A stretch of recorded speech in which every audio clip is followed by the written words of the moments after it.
Welcome back to Sports Illustrated's College Football Weekly Show. I'm your host, Claudette Montana. It's officially week 6 of the college football season, so let's dive in to some of our top storylines heading into this week.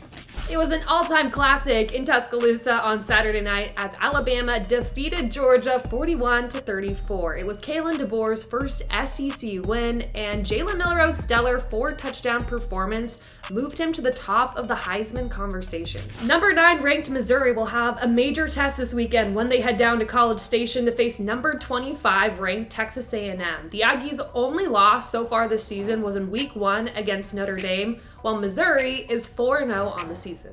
And there's a rematch in Seattle featuring last season's 2 college football playoff championship teams, Washington and Michigan. Michigan, the number 10 ranked team in the country, has only 1 loss on their record, while Washington has already fallen twice this year. All right, joining me now to break down our game of the week is our Sports Illustrated senior writer, Pat Forde. And Pat, we are coming off a spectacular weekend of college football, but now we head into week 6. So we are talking Miami versus Cal. Who do you have winning this one, and what should fans be looking out for?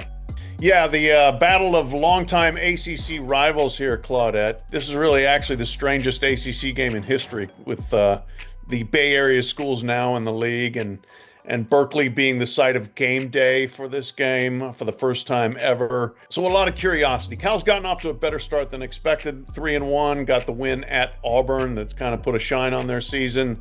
And then Miami's got to make the long trip. And we've seen some 3 time zone trips that haven't gone well so far in our new coast-to-coast conference reality. This is offense versus defense. Miami scored 38 or more points in every single game. Cal hasn't given up more than 14 points in every single game. So which unit there gets the upper hand?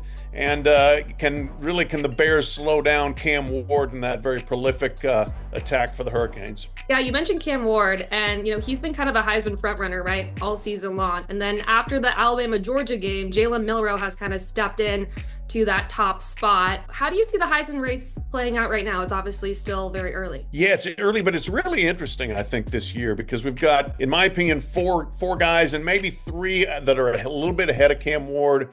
He's been great, but he had 3 turnovers against Virginia Tech and really kind of almost cost him the game there in that respect. But the other 3 guys are also completely different. You've got Jalen Milroe, who you mentioned, who's been fantastic, has produced 18 touchdowns in 4 games. Great runner, great passer, big playmaker, and he's on the number 1 team. Then you've got Travis Hunter, who's a completely unique player, a 2-way player for Colorado, going 120 snaps a game, leads the nation in receptions per game, while also intercepting passes and making a fumble, forcing a fumble that helped win the game against Baylor. So he's fascinating. And then you've got Ashton Jeanty, running back from Boise State, adding the 3rd element there. People think running backs are somewhat passé, not so much at Boise, and not this guy who's leading the nation by a long way in rushing. Been incredibly explosive, averaging more than 10 yards a carry. They're calling him the human first down. And it's interesting, we'll watch and see whether somebody from a group of 5 school can put themselves prominently into the Heisman race. A lot of those guys are going to be looking to add to their resume this week. We got another great weekend of college football on the horizon. Pat, thanks so much for taking the time to break it all down. Appreciate it. My pleasure. Thank you. It's now time for the switch up of the week, where we'll break down the biggest moves from the AP Top 25 poll. And here is Sports Illustrated host Brice Butler. Woo! Thanks, Claudette. We have a new number 1, and it's the Roll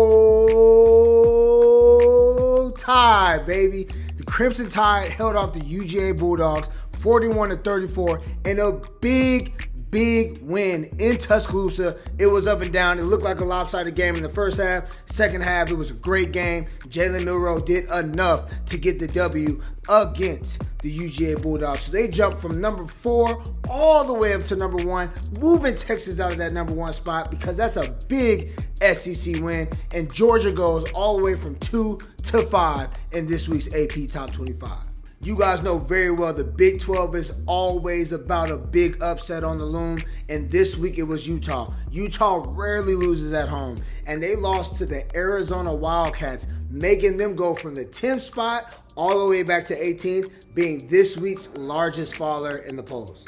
Okay, ladies and gentlemen, another SEC faller. Mark Stoops has them boys in Kentucky playing good football. They made it tough on UGA, and they beat Lane Kiffin and Ole Miss at their own place in Mississippi at the SIP, moving them from 6 all the way down to 12. And that is a big upset in the SEC.